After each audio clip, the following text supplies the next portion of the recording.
Bismillahirrahmanirrahim. Assalamualaikum warahmatullahi wabarakatuh. Alhamdulillahirabbil alamin.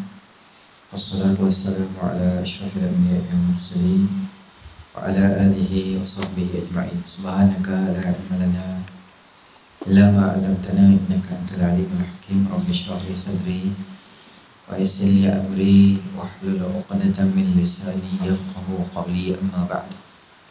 Imam al-Jadal Qasar, tuan-tuan muslimin muslimat yang dirahmati oleh Allah Subhanahu wa taala. Pertamanya kita panjatkan kesyukuran kita kepada Allah Subhanahu wa taala kerana dengan limpah rahmatnya Allah Subhanahu wa taala beri kita sama-sama peluang berada di dalam rumah Allah Subhanahu wa taala setelah kita menunaikan fardu maghrib secara berjemaah. Dan malam ni insya-Allah kita akan masuk pada kitab kita Matan Arba'in. Hadis yang berikutnya adalah hadis yang ke-18. Ana Abi Dzarrin Jundub bin Junadata wa Abi Abdurrahman Mu'adz bin Jabal radhiyallahu anhuma an Rasulillah sallallahu alaihi wasallam qala ittaqillaha haitsuma kunta wa atbi'is sayyi'ata al-hasanah tamhuha wa khaliqin nasa bi khuluqin hasan. Rawahu Tirmidzi. Qala hadisun hasanun fi ba'dhi nusakh hasanun sahih. Hadis yang berikutnya adalah berkaitan dengan takwa dan akhlak mulia. Tuan-tuan, muka surat 166. Hadis ini dia ada 3 baris aja. 3 versi pesanan Nabi sallallahu alaihi wasallam. Tetapi para ulama menyebut bahawa hadis ini dia merangkumi sebahagian besar daripada Islam, kerana banyak benda-benda yang disebutkan di dalam hadis ini, kebanyakan daripada kita ni akan biasanya jadi benda-benda ni dekat dalam diri dia. Maka sebab tu Imam Nawawi rahimahullah ta'ala dia cari dalam kitab dia hadis 40 ni semua hadis-hadis yang sangat berkait rapat dengan kehidupan manusia dalam seharian. Dan hadis ini diriwayatkan oleh Sayyidina Abu Dzar radhiyallahu anhu. Kalau tuan-tuan tengok dia tulis kat situ Ana Abi Dzarrin Jundub bin Junadata. Nama Sayyidina Abu Dzar radhiyallahu anhu yang betulnya nama dia adalah Jundub ibnu Junadah. Tetapi dia tidak dikenali dengan nama tu. Orang tak apa kenal. Kalau orang bagi tahu Sayyidina Jundub, orang tak kenal. Tapi kalau kita kata Sayyidina Abi Dzar, semua orang akan kenal. Kerana dia adalah sahabat yang sangat masyhur dan sahabat yang sangat hebat. Abi Dzar ni kata setengah ulama kerana nama dia tu, anak dia yang meninggal. Setengah ulama menyebut Dzar itu adalah anak dia. Dia Abi Dzar maknanya bapa kepada Dzar. Dan dia ni adalah masuk Islam antara orang yang awal masuk Islam ketika Bai'atul Aqabah yang kedua, lebih kurang 75 orang. Dia ni Sayyidina Abu Dzar ni dia antara orang yang awalin yang masuk Islam. Dan dia ni juga Sayyidina Abu Dzar daripada Puak Ghifar. Puak Ghifar ni adalah kebiasaannya dikenali pada masa itu di Mekah. Ghifar ini mencari makan, satu bangsa, satu kaum yang mencari jalan dengan jalan merompak, ataupun kita panggil qati'ut tariq, dia perompak jalanan. Maksudnya ada kabilah-kabilah luar masuk daripada luar mai masuk ke Mekah, mereka akan rompak satu, kalau bahasa kita satu kereta api punya gerabak berpuluh-puluh orang yang jalan dengan unta dengan barang-barang semua tu. Ada strategi rompakan mereka yang sangat luar biasa. Kadang mereka tanam badan mereka dalam padang pasir tu. Jadi bila seorang bangun, arahkan dengan suara yang kuat. Jadi orang yang duduk di keliling kelarang tu keluar daripada bukit ke, keluar daripada tu ada yang tanam diri dia dan sebagainya, sembunyikan dengan helahnya. Jadi dia terkepung orang tu makin-makin. Abu Dzar ni dia bangsa dia adalah bangsa yang terkenal dengan macam tu. Tetapi Allah Subhanahu wa taala beri hidayah pada dia, maka dia akhirnya terima agama Allah Subhanahu wa taala. Dan dia atas nama keberanian dia ni, dia sejurus selepas masuk Islam, terus dia pergi ke Kaabah, ada orang duk tawaf, 2 orang perempuan Quraisy yang duk tawaf, dia pergi tahan perempuan tu, orang pukul dia sampai lunyai hari pertama, pukul dia, hari kedua pun dia kena pukul sampai lunyai juga. Dia berani nak zahirkan Islam dia. Ketika dia masuk Islam tu, umur dia tak tinggi mana, lebih kurang 17-18 macam tu dia masuk Islam. Abu Zar, Sayyidina Abu Zar radhiyallahu anhu. Dan dia ni direkodkan sebagai orang yang pertama menegur Nabi SAW dengan bagi salam. Dia orang yang pertama bagi salam pada baginda Rasulullah SAW. Dan Abu Zar ni dia terkenal dengan satu sifat yang nama dia adalah sangat zuhud. Zuhudnya tu sangat luar biasa. Sahabat-sahabat semua zuhud juga, tapi Sayyidina Abu Zar ni dia punya zuhud ni macam kalau kita kata tu macam mantap sangat lah. Sehingga Sayyidina dia hidup sampai zaman Sayyidina Osman radhiyallahu anhu. Zaman Sayyidina Osman ni, Sayyidina Osman arahkan dia, minta kat dia berpindah di tempat yang jauh sikit supaya dia punya tahap zuhud dia tu macam luar biasa sikit lah. Cuma ketika dia dekat-dekat nak meninggal dunia, isteri dia menangis kerana waktu tu dia duduk jauh daripada orang dengan sifat dia tu. Maka mereka duduk dekat padang pasir, maka dia pun risau isteri dia, macam mana lah kalau suami aku meninggal, aku kena urus dia duduk kat padang pasir pula. Maka dia kata, jangan menangis, aku pernah bersama dengan Nabi SAW dalam satu majlis.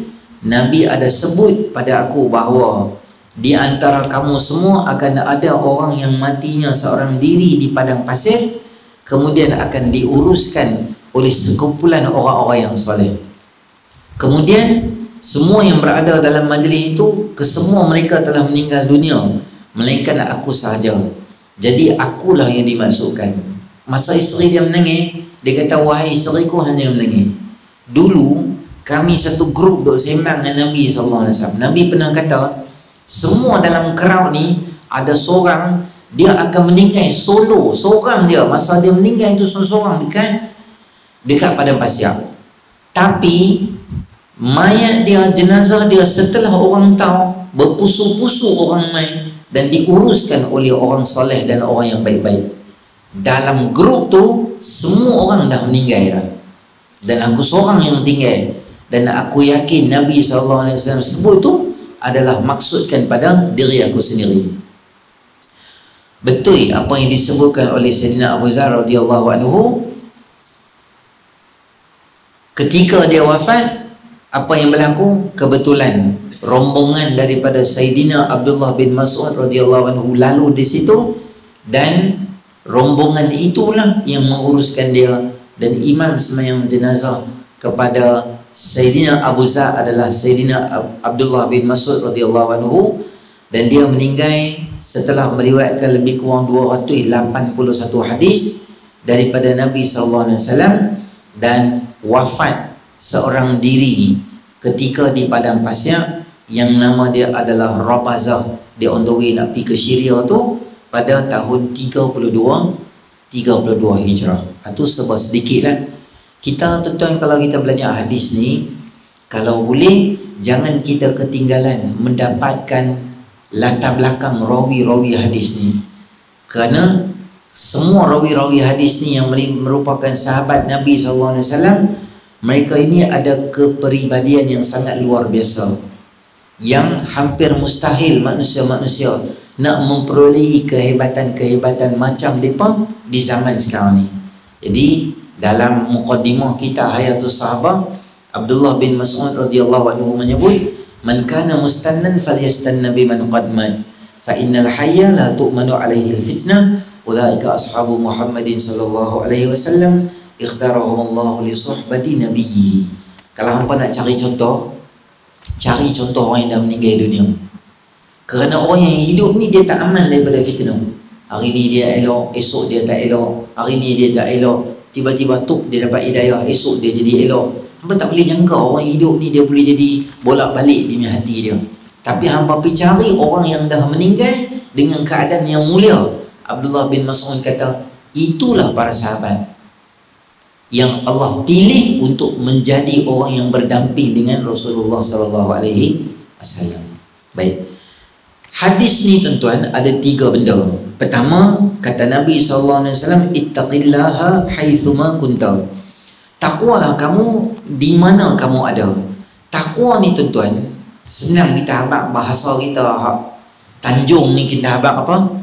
Senang. Takwa ni buat apa yang Allah Taala suruh, tinggal apa yang Allah Ta'ala larang. Tapi benda ni kalau bahasa kita sembang senang lah. Dia senang lah nak cakap tu apa dia? Apa yang Allah suruh kita buat, apa yang Allah tak suruh kita jangan buat. Senang lah cakap tu. Tapi nak implement benda tu, nak laksanakan benda tu dalam kehidupan kita, itu bukan satu benda yang biasa, bahkan itu satu benda yang luar biasa.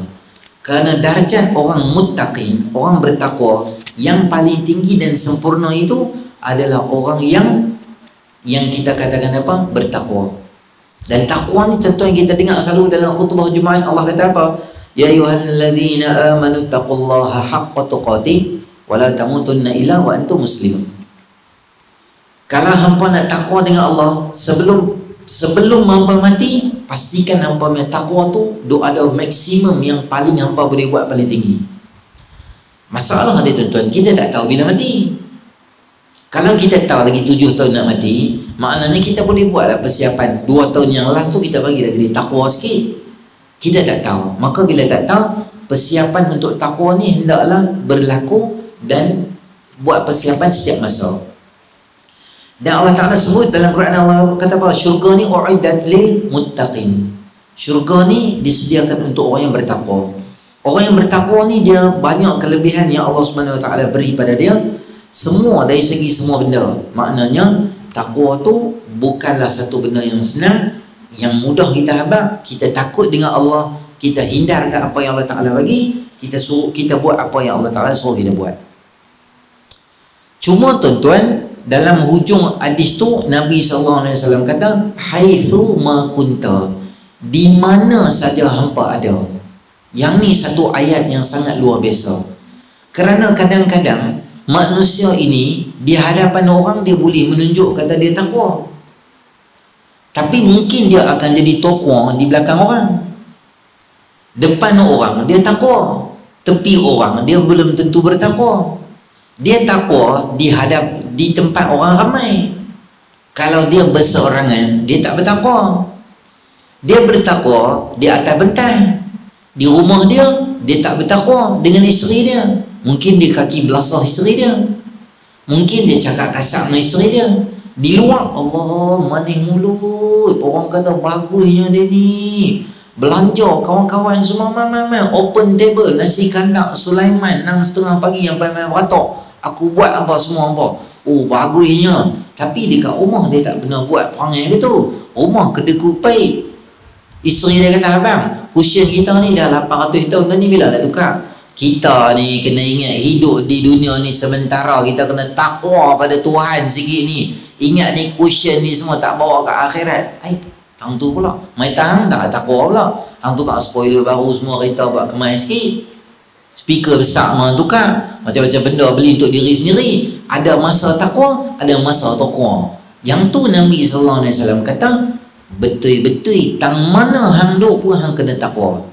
Sebab dosa ni tuan-tuan, ciri-ciri dia adalah manusia akan buat dosa. Di mana manusia akan buat dosa? Ketika Nabi SAW ditanya, apa itu yang kata baik? Al-birru husnul khuluq. Baik itu maknanya perangai itu baik. Sahabat tanya, yang kata dosa tu apa? Dosa tu ada 2 ciri-ciri dosa. Yang pertama, mahaka fi sadrika, yang sering kali mengganggu perasaan di dalam hati kamu. Bila kita nak buat benda tu, dia jadi macam tak betul, rasa macam tak sedap hati. Betul ke aku buat ni? Boleh ke aku pergi ambil duit dia ni pula ni? Wah, aku jadi tak. Dia kacau. Maknanya benda tu tak betul. Dosa tu, ciri-ciri dia kacau orang. Orang tu berzina, orang tu minum arak first time, dia jadi serabut balik rumah macam, Allah, aku lebih minum arak lah ni, jadi tak ketahuan, malam pun tak boleh tidur. Pertama kali budak tu berzina dalam hidup dia, malam dia tak boleh tidur. Dia hilang, dia punya ketenangan hilang, dia akan jadi resah bila dia buat dosa. Maka dosa ni, satu, dia akan meresahkan jiwa kita. Kita jadi tak tenang, jadi serabut, jadi banyak benda. Dan kedua, wa karihta an yattali'a alaihin nas, kalau boleh hang tak mau orang tahu benda tu hang buat. Bila kita nanti buat tang mana? Buat di satu tempat yang tertutup. Orang nak berzina, orang takkan berzina belakang bonet kereta depan 7-Eleven Sungai Pinang, orang takkan zina gitu. Sebab apa? Sebab orang tahu. Tang mana zina? Cari motel, cari hotel, cari apa-apa ke tempat nak buat jahat, orang pergi buat. Sebab orang tak mau benda tu orang tahu. Orang rasuah macam mana? Rasuah, dia bawa cash, dia tak akan bank in rasuah tu. Dia akan bagi macam mana? Tepi meja, duit kopi Oice, mantap sikit, duit Starbucks nama mantap sikit. Duk bagi, duk ulong sini, ulong sana. Jarang orang buat rasuah, buat mock check besar-besar ke tu. Ni esok saya ingat nak bagi rasuah kat pegawai. Jadi saya cadang nak buat mock check dalam 32,000. Kita buat check besar tu, saya dah panggil di Straits Times dengan Star, sebab dengan berita harian lah. 3 pagi tadi berita, malam tu lah masuk. Seorang pegawai dalam rasuah, seorang pegawai di bahagian sekian-sekian dengan 32,000. Saya rasa dia tu interview pula macam mana. Saya akan gunakan duit ni untuk ke arah kebaikan. Interview pula ada betul? Tak ada. Kalau boleh dia tak mau orang tahu. Kalau kita letak atas meja tu, apa ni simpan. Sagi lah lagi. Cepat lagi tang ni pula, orang nampak pula lagi. Macam sembunyi jauh sikit tu. Sebab benda tu benda salah. Zina ke, judi ke, minum arak ke, apa ke, kita tak mau orang tahu. Sebab tu Nabi SAW kata apa? Takwa dengan Allah. Tang mana hang ada orang kena takwa. Walaupun duit tepi meja duk pi, manusia tak tahu, CCTV tak nampak, tapi tepi ni Allah Ta'ala dia boleh tahu. Tang mana hang ada, hang kena takwa dengan Allah Ta'ala. Walaupun hang berseorangan di dalam bilik, dalam selimut, ada handset di tangan kita, ada wifi, ada data, macam-macam benda boleh download, macam-macam benda boleh tengok. Tapi ittaqullah haitsuma kunta. Takwa dengan Allah di mana hang ada. Syaitan kadang-kadang dia takut dengan kita, dia gelak dengan kita. Sembang depan masjid, sembang. Masa hang duduk seorang, hang member aku.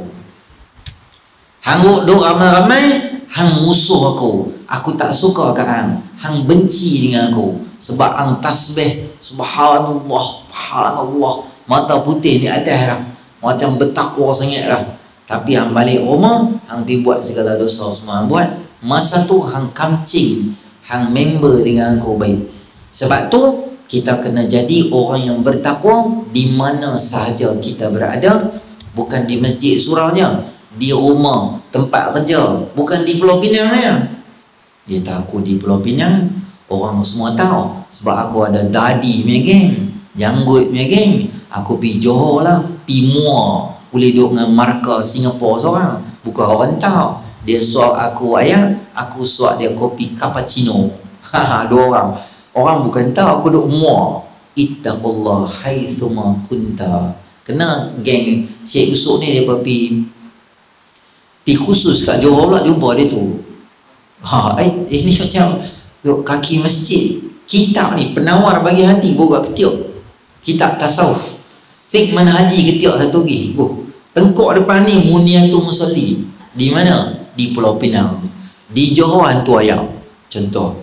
Jadi yang tu dia tak takwa dengan Allah Ta'ala. Takwa ni maknanya tang mana pun kena takwa dengan Allah. Orang nampak, orang tak nampak, kita seorang, kita ramai, ada isteri, tak ada isteri, ada anak, tak ada anak, tang mana pun kita straightforward. Nabi SAW, Aisyah radhiyallahu ta'ala anha, orang tanya, Nabi kat rumah macam mana? Macam kita lah kan, nak tahu lah. Perdana Menteri kat rumah macam mana? YB kat rumah macam mana? Saya barang kemas atas bentan, kat rumah macam mana? Bini dia kata, kalau dia tarik macam tu, tahu lah. Tu tahu lah. Itu tak betul itu. Aisyah kata, hamba tanya Abang Nabi, macam mana hamba tengok Nabi kat luar? Macam tu lah Nabi dalam rumah. Tak ada sikit pun beza. Tadi dia kata di luar saja lu buat macam bertakwa semayang, balik rumah duk menyerap tengok astro 18 hari mencintai pun tak ada. Tang mana masjid, tasbih zikir, di rumah pun tasbih zikir Quran semua tak tinggal. Tu satu fasa. Yang kedua, kata Nabi SAW, wa atbi'is sayyi'atal hasanata tamhuha. Dan ikutilah kejahatan dan dosa yang kamu buat tu dengan kebaikan, kerana ia akan menghapuskannya. Ha tu merujuk kepada siapa? Merujuk balik dia kepada sayyi'ah, dosa tadi tu. Maknanya, kalau orang tu dia buat dosa atau dia buat salah, syarat dia apa? Kena taubat dengan Allah Ta'ala.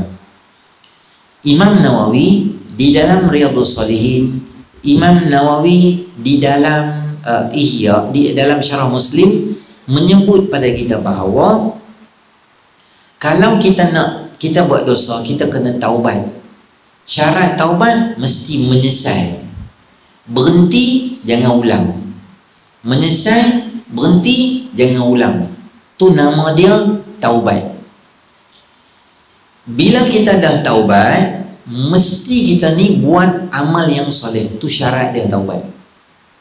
Jangan kita kata, Haji, mana tak pi dah sekarang di kelab dangdut apa semua, tak pi. Tak pi lah kelab dangdut kita, tua-tua apa pi dangdut semua.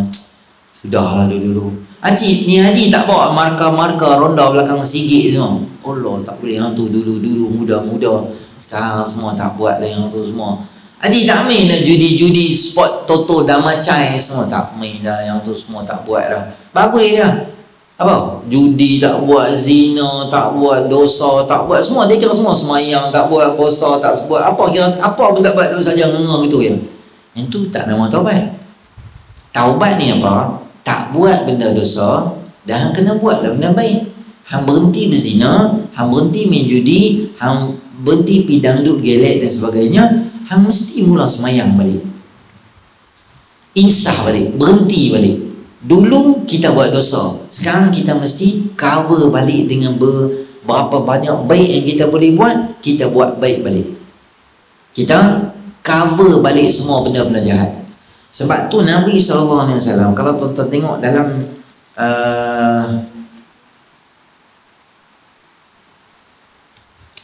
hadis Nabi SAW kata apa? Salah satu cara nak dekat diri dengan Allah adalah dengan banyak buat benda-benda yang sunat.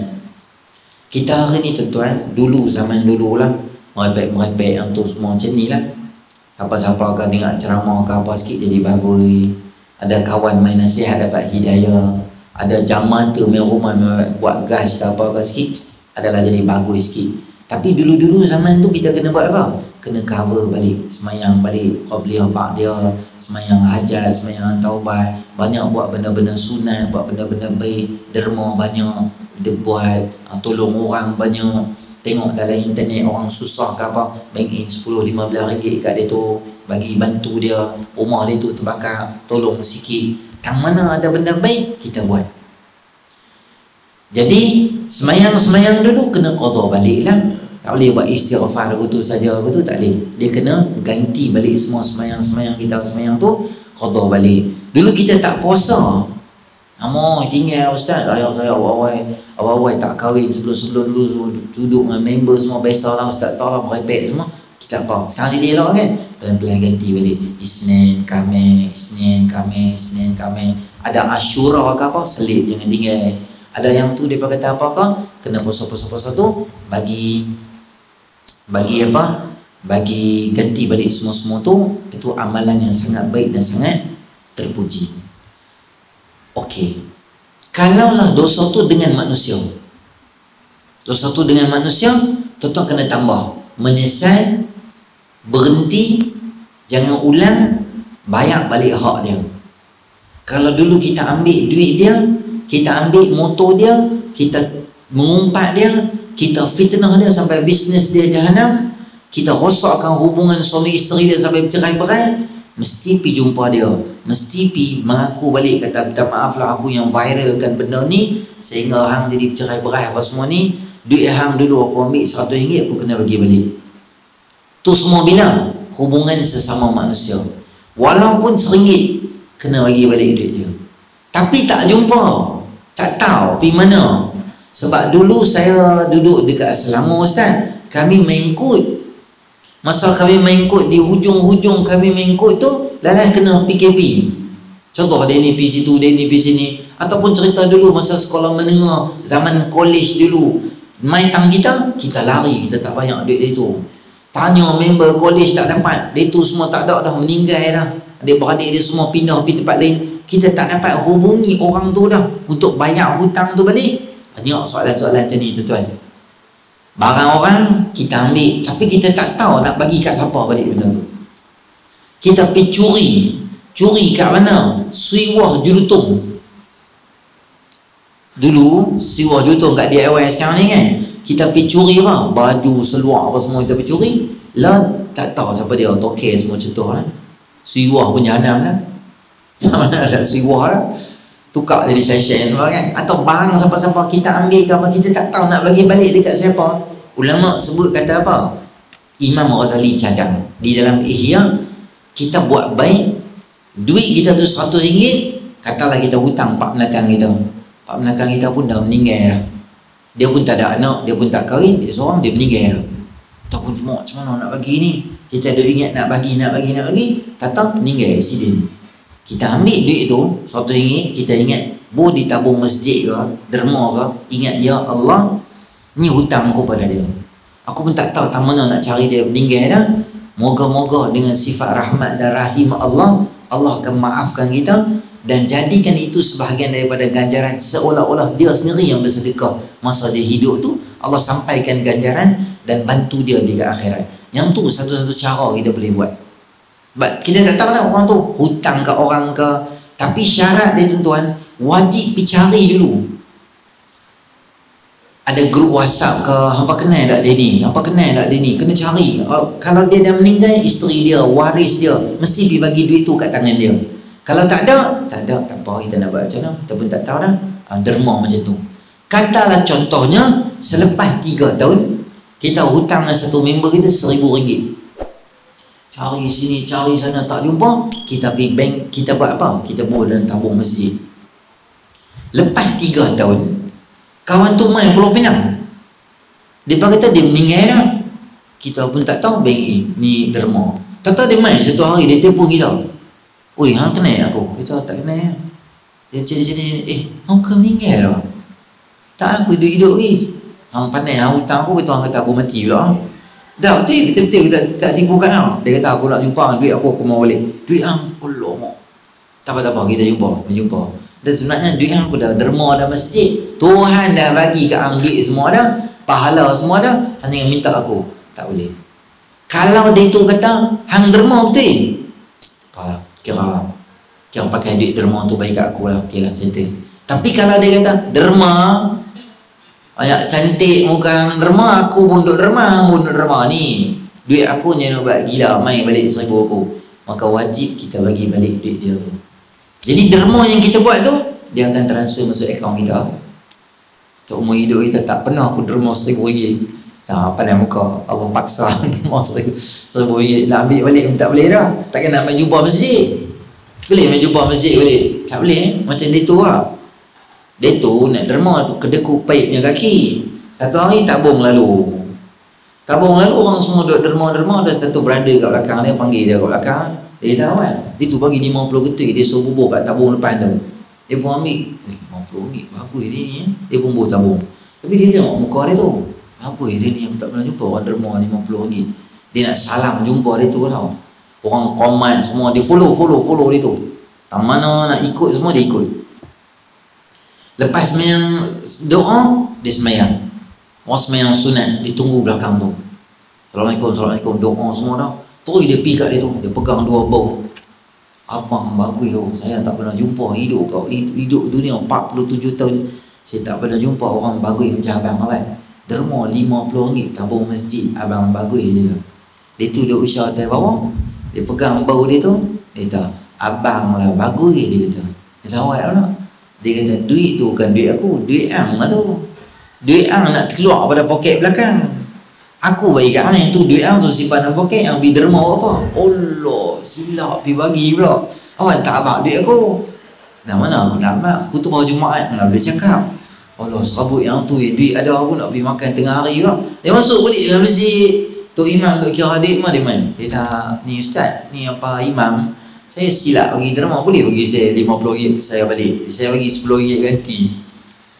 Dia kata macam ni punya sintak tiap-tiap minggu duk main, kami tak mau layan. Minggu lepas dia tu main kak, silap bagi derma RM50, lepas tu nak bagi RM10. Hanya apa dia income ni, hang bagi RM10, bagi dapat RM50. Kami mana tahu hang derma ke tak? Dia terbetul aku derma. Ada duit aku dah macam kepak-kepak sikit tu. Semua duit ada kepak. Dia pun nak nego pi tak lepas. Dia AJK tak bagi. Pengurusi kata jangan duk bagi kat orang ni mah, dia mah ranjau memang geng. Dia kata apa tak bagi kat aku, jaga apa 50 kali Jumaat aku tak akan derma masjid apa. Sebab seminggu RM1 dia transfer awal dah kredit, dia tak akan derma dah. Dia kata tak mau derma pun tak apa lah, tak boleh ambil balik Maka bila kita buat jahat, dosa dulu-dulu, maka sekarang ni tuan-tuan kena banyakkan spend masa untuk buat benda yang baik. Benda baik ni apa dia? Fardu tak payah sembang benda baik. Yang tu basic mesti kena ada. Benda baik adalah benda-benda sunat. Apa dia benda sunat? Wazir semayang boleh, tasbih boleh, zikrullah boleh, derma boleh, tolong orang boleh, buat-buat kerja-kerja kebajikan, gotong royong kalau ada. Semua benda-benda yang tu kita buat. Benda baik semua kita buat. Kerana benda baik ni dia ada kemampuan untuk menghapuskan dosa-dosa kita yang lama. Innal hasanati yudhibna sayyi'at. Benda kebaikan itu akan menghapuskan kejahatan. Maka kita kalau ada banyak dosa, maka banyaklah kita ni buat lebih kebaikan. Setengah ulama menyebut, kalau hang dulu dosa secara zahir, pegang kasbah dalam Facebook, tunjuk bangga kata hang minum arak, tunjuk depan orang hang main jahat. Baik pun kena buat terang-terang bagi orang nampak juga. Baik yang kita buat dulu, supaya kejahatan-kejahatan yang kita lakukan itu akan dihapuskan oleh Allah SWT. Dan yang bahagian ketiga adalah wa khaliqin nasa bi khuluqin hasan.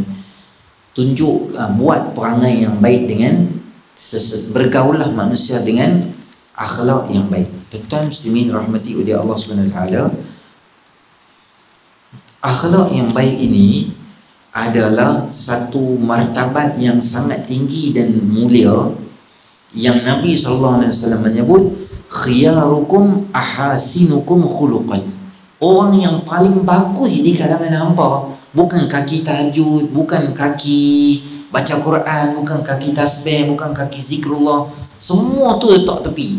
Orang yang paling bagus di kalangan hamba, orang yang perangai dia paling bagus. Kerana apa tuan-tuan? Kita semayang maghrib, semayang isyak, tak semua orang tahu. Kita semayang di surau masjid. Kita puasa, ada tak orang tahu kita puasa? Tak tahu. Member pejabat siapa tak tahu kita puasa? Kita semayang tahajud, siapa tak tahu? Kita pergi umrah, ada certain orang yang tahu, bukan semua orang tahu. Tapi tuan-tuan, kalau kita berakhlak mulia, akhlak tu sangat bagus, kena memberi manfaat pada semua orang, sama ada muslim atau non-muslim. Orang yang paling rapat dengan aku nanti di akhirat, orang yang paling baik akhlak dia di sisi sesama manusia. Sebab tu saya kata, ulama kata hadis ni hebat. Sebab apa? Sebab dia ada 3 bahagian cantik. Satu, hubungan kita dengan Allah. Apa dia hubungan kita dengan Allah? Hadis bahagian yang mula yang Nabi SAW sebut pada kita berkaitan takwa. Jaga benda yang Allah suruh, jangan buat benda yang Allah tak suruh. Nombor 2 adalah berkaitan dengan apa? Berkaitan dengan kita, satu bahagian takwa. Satu lagi hadis ni adalah berkaitan dengan perangai wa atbis hasanat sayyi'atal hasanah. Bila hang buat benda jahat, hang ikut dengan benda yang baik. Yang tu hak untuk diri sendiri. Sebab saya dan tuan-tuan semua kita buat dosa. Cara nak sayangkan diri kita, ada hak untuk diri kita dengan banyak istighfar, banyak buat benda yang baik, supaya diri kita ni tak diazab nanti di akhirat. Dan bahagian ketiga adalah hubungan sesama manusia. Akhlak kita sama manusia tu kita buat bagi perangai bagi baik. Dan kata Nabi SAW, innama bu'ithtu liutammima makarimal akhlak. Aku dihantar untuk buat satu perangai, untuk ajak akhlak yang baik pada manusia. Termasuk akhlak yang baik ni adalah tuan-tuan, kita memaafkan orang, Termasuk akhlak yang baik ni adalah membantu orang, menyenangkan orang. Kata Nabi SAW, al-muslim man salimal muslimuna min lisanihi wa yadihi. Orang Islam ni orang Islam ni mulut dia, lidah dia dan tangan dia tidak menyusahkan orang. Orang Islam Muslim tau, bukan orang beriman dan bertakwa tu martabat tinggi. Basic lepas hang mengucap 2 kalimah syahadah, benda ni kena ada apa dia? Tangan hang jangan bagi susah orang, mulut hang jangan bagi susah orang. Saya harap ni kat tuan-tuan, kerana kita yang main masjid ni pun belum tentu sunyi daripada bahasa mulut dengan orang. Kebiasaannya kita akan jadi merepek bila kita jadi marah dia ni, marah dia tu. Kita lupa kopiah atas kepala. Kita lupa kadang-kadang kita duduk ada dalam masjid. Dan dengan tangan kita juga kita kena jaga. Tuan-tuan, baru ni ada satu artis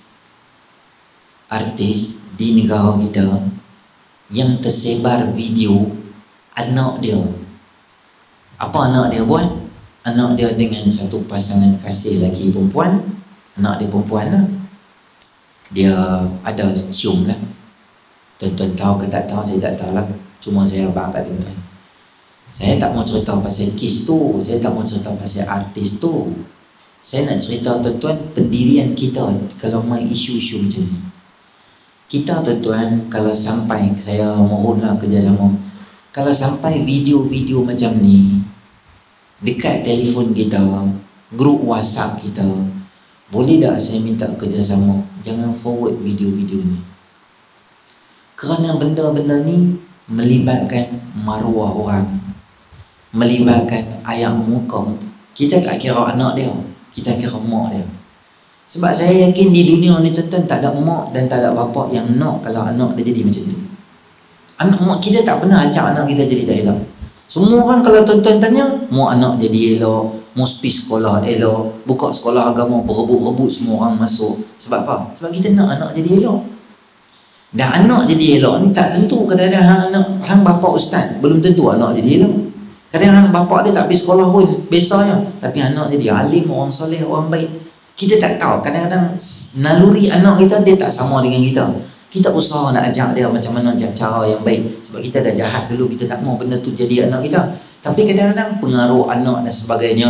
Tak ada anak dalam dunia ni tuan-tuan, bapak dia balik rumah, dia kata, hai bapak balik dah, semua anak main. Tengok ni bapak beli apa? Tengok bapak beli Carlsberg, mai kita minum seorang sikit. Anak dia kata, Allah bapak tak apa awal kami dah minum dah jenis stok tadi, dah kenyang. Ada apa tuan-tuan family macam tu? Tak ada apa tuan-tuan.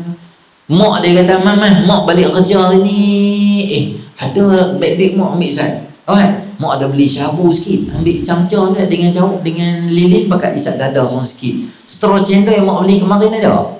Family macam tu ada betul? Tak ada. Sebab kita nak anak jadi elok. Tapi kadang-kadang macam tu lah bila dia main. Kita tuan-tuan bila main benda-benda macam ni, kita doa supaya mak dia tu kuat. Yalah kadang-kadang public figure ni, pergi mana orang duk tengok. Satu masa dia pernah tak free hair, tak pakai tudung. Sekarang dia nak mula jadi baik, dia pakai tudung. Banyak benda-benda dia tinggal dah. Kerana Allah uji macam ni. Kan kita pula pikuah taruh atas pula dia. Ni ya tak guna, mak tak guna. Kawan tu jadi lembik, kelepot terus dia tu. Kita bagi sokongan pada dia, doakan pada dia. Jangan forward video-video tu pada dia. Dan pendirian kita tuan-tuan, kalau main video-video macam ni atau apa saja. Dulu masa PRK baru ni Slim River, ada satu pemimpin, bekas pemimpin yang anak dia kena tangkap tak ikut SOP di kelab malam, minum arak, mabuk lah apa semua. Mungkin itu satu peluru yang baik untuk kita. Sebab kita dia ni fahaman politik dia tak sama dengan aku. Yang ni sampai punya time ni tarik pistol semua nak tembak dia. Ataupun dia fahaman dia tak sama dengan kita. Atau dia ada apa-apa lah perbezaan dengan kita. Mungkin dia musuh utama kita. Kita kata yang ni memang sedap lah. Tapi tuan-tuan kena ingat hadis Nabi SAW, man satara musliman satarahullahu fi dunya wal akhirah. Siapa yang tutup aib saudara dia, nanti ke akhirat Allah akan tutup aib dia. Kita Saya dan tuan-tuan ada semua benda yang tak elok. Bukan semua kita elok. Beranak bukan bagusnya. Kadang-kadang belum tentu Allah tak bagi kat kita. Bagi tak? Boleh jadi. Bukan maknanya tak boleh nasihat. Boleh nasihat. Dia ada beza nasihat dengan kecam. Tak boleh. Jangan kecam. Sikit saya beritahu tuan-tuan sebelum kita nak azan ni. Tuan-tuan ingat tak Nabi Allah Lut AS? Anak dia dengan family dia berhadapan dengan LGBT. Teruk mereka tu maksiat kiri kanan jalan. Dan mereka lihat benda-benda tu. Anak-anak dia membesar melihat kaum-kaum dia buat macam tu. Allah ajar pada kita apa yang diungkapkan oleh Nabi Allah Lut AS. Surah Asy-Syu'ara juzuk yang ke-19 ayat 169. Surah Asy-Syu'ara juzuk ke-19 ayat 169. Nama dia ayat tu adalah, tuan-tuan ikut saya sama-sama baca. Rabbi, kuat sikit. Rabbi najjini wa ahli mimma ya'malun. Maknanya, saya harap tuan-tuan tak payah ikut. Ya Allah, protect aku, pelihara aku dan ahli keluarga aku daripada apa yang mereka ni buat. Tu yang Allah ajar kat kita. Tuan-tuan baca kat Twitter ke, baca kat FB ke, member kedai cerita. Cerita apa? Rogol ke, dada ke, yang tu ke apa. Cerita macam tak syok macam cerita. Terus mulut kita ni bukan padan muka. Jangan cakap macam tu kat orang. Mulut kita nombor satu, apa kita kata? Rabbi najjini wa ahli mimma ya'malun. Jangan aku pula pergi buat macam ni ya Allah. Jangan family aku pula pergi buat macam ni ya Allah. Pelihara keluarga aku. Doa kat dia, Allah pelihara semua anak-anak dan zuriat keturunan kita jadi orang baik dan orang yang salah. Ada orang lalui kesilapan dalam hidup dia, tapi bukan terpaksa menanggung kesusahan seumur hidup dia. Ada jalan elok, insaf, baik apa semua. Balik kita pada hadis kita, akhlak yang baik itulah punca pada perangai yang baik. Jangan kutuk orang, jangan kejam orang. Kita doakan kebaikan pada orang dan doa dengan diajar oleh Nabi SAW. InsyaAllah bulan depan kita akan tengok hadis yang ke-19, pertolongan dan penjagaan Allah. A'udzubillahi minasyaitonirrajim. Bismillahirrahmanirrahim. Alhamdulillahirabbil alamin. Wassalatu wassalamu ala asyrafil anbiya'i wal mursalin wa ala alihi ajma'in. Allahumma anfa'na bima 'allamtana wa 'allimna ma yanfa'una wa zidna ilma. Rabbana atina fid dunya hasanah fil akhirati hasanah wa qina adzabannar. Sallallahu ala sayyidina Muhammadin nabiyil ummi wa ala alihi ajma'in. Alhamdulillahirabbil alamin. Assalamualaikum warahmatullahi wabarakatuh.